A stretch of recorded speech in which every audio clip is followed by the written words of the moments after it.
Hi guys, welcome to my channel Crazy Bittu. So guys, বহুত দিনৰ মূৰত আহিছোঁ। মোৰ অলপ সমস্যাও আছিল, গতিকে আপোনালোকে অলপ বেয়া চেয়া নাপাব। চ' গাইজ ফাৰ্ষ্ট প্ৰশ্নটো হ'ল মোৰ, আপোনালোকে কালি ৰাতি কোনে কোনে চন্দ্ৰগ্ৰহণ দেখিছে? যোনবিলাক লোকে দেখিছে তেওঁলোকে মোক কমেণ্টত লিখি কওক কেনেকুৱা লাগে চন্দ্ৰগ্ৰহণ, কাৰণ মই চোৱা নাই চন্দ্ৰগ্ৰহণ। মই চেয়াৰ তেনেকৈ বহি আছোঁ, বহি যাওঁতে লাহে লাহে লাহে লাহে লাহে চকুত মুদি এনেকৈ এনেকৈ এনেকৈ এনেকৈ এনেকৈ উঠি পেলাই বাতি চন্দ্ৰগ্ৰহণ কি চাবি এনেকৈ কৈ পেলাই বিছনাত মই শুবলৈ গৈছোঁ। তো চ' গাইজ আপোনালোকে চন্দ্ৰগ্ৰহণটো চাই কেনেকুৱা লাগিল কমেণ্টত মোক কৈ দিব হা। চ' গাইজ আজি মই আপোনালোকক ইউ এছ বি মানেতো সকলোৱে জানেই। ইউ এছ বি মানে চবতে ইউ এছ বি ব্যৱহাৰ হয়, জানে আপোনালোকে ইউনিভাৰ্চেল চিৰিয়েল বাছ। চ' তাৰে বিষয়ে কিছু তথ্য ক'ম। কালি মই ৰাতি ইণ্টাৰনেটত চাৰ্চ কৰিছোঁ, ইউ এছ বিৰ বিষয়ে অলপ চাইছোঁ কেনেকুৱা লাগে আৰু আপোনালোকে ভিডিঅ'টো চাওক। চ' গাইজ ইউ এছ বি মানেতো মই ক'লোৱে অলপ আগতে ইউনিভাৰ্চেল চিৰিয়েল বাছ। চ' গাইজ ইউ এছ বি এইডাল তাঁৰ, আপোনালোকে চাব পাৰে ইউ এছ বি এইডাল তাঁৰ। চ' এইটো পিন আপোনাৰ ইউ এছ বি এইটো পিন। তো চ' এইটো ইউ এছ বি আৰু এইটো হৈছে অ' টি জি। এইটোতো আপোনালোকে মোবাইলত সংযোগ কৰে চাৰ্জৰ কাৰণে। চ' আমি ইয়াত এই তাঁৰডালৰ দ্বাৰা ফাইল ট্ৰান্সফাৰো কৰিব পাৰোঁ। এটা ডাঙৰ কথা, এইডাল তাঁৰৰ দ্বাৰা ইণ্টাৰনেটৰ স্পীডো বাঢ়ে। আপোনালোকে জানেনে?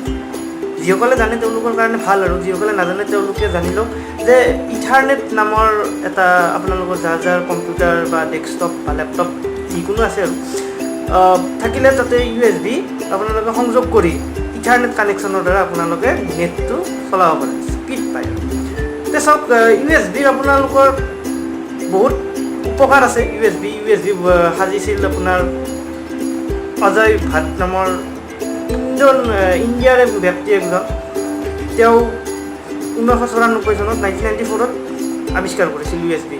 তো ইউ এছ বি মই ইয়াতে ইউ এছ বি চাওক, তাঁৰৰ এইডাল এটা প্লাষ্টিকেৰে কাভাৰ, এটা কাভাৰ ভিতৰত তাঁৰ আছে। তাঁৰবিলাক মই এতিয়া কাটি কুটি নেদেখাওঁ আৰু, কাৰণ এডাল ইউ এছ বিৰ তাঁৰ আছে, গতিকে মোক বহুত প্ৰয়োজন হয় ইউ এছ বি তাঁৰৰ, সেইকাৰণে মই কাটি কুটি নেদেখাওঁ। চ' আপোনালোকে ইউ এছ বিৰ বিষয়ে জানিব পাৰে। আপোনালোকে জানে ইউ এছ বি 2.0 আৰু 3.0 আছে। 2.0 স্পীডটো 3.0তকৈ কম, নিশ্চয় সকলোৱে জানে। তো 2.0 স্পীড হৈছে আপোনাৰ 60 Mbps পৰা 480 Mbps, আৰু 3.0 হৈছে 640 পৰা 5 GB। কিন্তু আপোনালোকৰ মনত এটা প্ৰশ্ন উদয় হ'ব পাৰে যে ইমান স্পীড দিলেতো ফাইল এটা পটককৈ যাব পাৰে। কিন্তু এটা কথা আছে তাতে, আপোনাৰ ইউ এছ বি ভেদে বেলেগ বেলেগ। মানে আপোনাৰ ধৰক ইণ্ডিয়াৰ ইউ এছ বিৰ অলপ পাৱাৰ কম, বেলেগ দেশৰ অলপ পাৱাৰ বেছি ইউ এছ বি। গতিকে আমাৰ ইয়াতে ইউ এছ বি 3.0 শ্ল'য়ে হয় অলপ। 2.0তো শ্ল' হয়, তাতকৈও শ্ল', কিন্তু তাতকৈ অলপ ফাষ্ট হয় ইউ এছ বি 3.0, আৰু 2.0 শ্ল' হয় বহুত। গতিকে আপোনালোকে Mbps জানি লওক। আৰু আপোনাৰ ইউ এছ বিটো চবতে খাটে, এণ্ড্ৰইডে হওক, iOS হওক, বা আপোনাৰ লেপটপতে হওক, চবতে খাটে। কাৰণ আপোনাৰ ইউ এছ বি নোহোৱাকৈ আপুনি ফাইল নিব নোৱাৰে, প্লাছ ইণ্টাৰনেট ব্যৱহাৰ কৰিব নোৱাৰে আপুনি। ইউ এছ বি পাৰে, ৱাইফাই দি পাৰে, বেছিকৈ নেট যায়, কিন্তু ইথাৰনেটেৰে অলপ কমকৈ নেট যায়, আৰু নেটৰ স্পীডটো বাঢ়ে, ইণ্টাৰনেটৰ স্পীডটো বাঢ়ে। চ' আপোনালোকে ইউ এছ বি দি নেট কৰিব, আৰু চাৰ্জিং স্পীডো বাঢ়ে। যিটো 3.0 আছে নে, সেইটো চাৰ্জিং স্পীড 2.0তকৈ বেছি। গতিকে কিছুমান চাবচোন আপোনালোকে, কিছুমান মোবাইল পটককৈ চাৰ্জ হৈ যায়, বোলে কিয়, বোলে 3.0 আছে সেইকাৰণে। চ' গাইজ যিসকলে 2.0 ইউ এছ বি ব্যৱহাৰ কৰি আছে তেওঁলোকে থাকক বাৰু 2.0, তথাপিতো 3.0 কিনি ল'ব যাতে স্পীডটো ভাল পায়। কাৰণ আজিকালি স্পীডৰ যুগ, যেতিয়া জিঅ' 4G আহিছে, নেটৰ স্পীডো বাঢ়িব লাগিব। ইউ এছ বিডাল ভাল হ'লে আপোনাৰ নেটৰ স্পীডো বাঢ়িব ইণ্টাৰনেটত।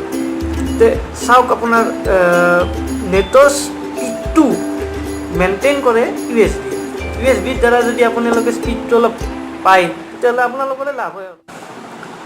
চ' গাইজ, যদি ভিডিঅ'টো ভাল লাগিছে তেনেহ'লে লাইক কৰক, শ্বেয়াৰ কৰক, আৰু কমেণ্টত লিখক আপুনি কোনটো ইউ এছ বি ব্যৱহাৰ কৰি আছে, আৰু ছাবস্ক্ৰাইব কৰিব নাপাহৰিব আমাৰ চেনেলটো।